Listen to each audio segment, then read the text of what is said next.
Hi. అవును, చాలా మందికి ఇంటి పేర్లుంటాయి కదా! అలా మీకు కూడా ఒక ఇంటి పేరుండుంటుంది. కానీ అసలు ఆ ఇంటి పేర్లు ఎలా వచ్చాయి? అసలు ఎందుకు వచ్చాయి అనేది మాత్రం మనకి ఇప్పటి వరకు తెలీదు. కానీ ఇప్పుడు ఈ వీడియోలో మనం అసలు ఆ ఇంటి పేర్లు ఎలా వచ్చాయి? ఎందుకు వచ్చాయి అనేది తెలుసుకుందాం.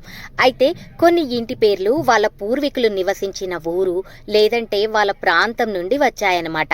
ఇక మరికొన్ని ఇంటి పేర్లేమో వాళ్ళ పూర్వీకులు చేసే వృత్తి ఆధారంగా ఏర్పడినవి కొన్నుంటాయి.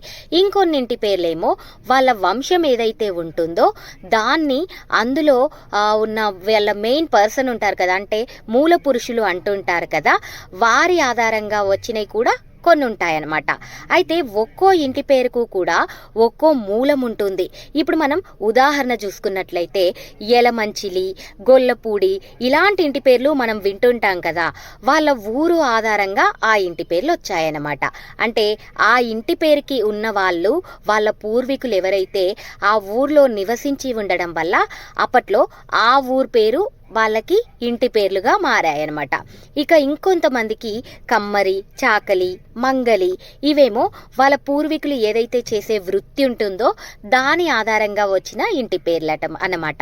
అలాగే కొన్ని వాళ్ళ కులం ఆధారంగా కూడా వచ్చిన ఇంటి పేర్లు కూడా ఉంటాయి. ఇక మరికొన్ని మనం చూసుకున్నట్లయితే జంతువుల నుండి కూడా వచ్చే ఇంటి పేర్లు ఉంటాయి. ఇలా ప్రతి ఒక్కరి ఇంటి పేరుకి ఒక చరిత్ర ఉంటుందన్నమాట. ఒక్కొక్కరికి ఒక్కొక్క ఇంటి పేరు ఉంటుంది, దానికి ఒక చరిత్ర ఉంటుందన్నమాట.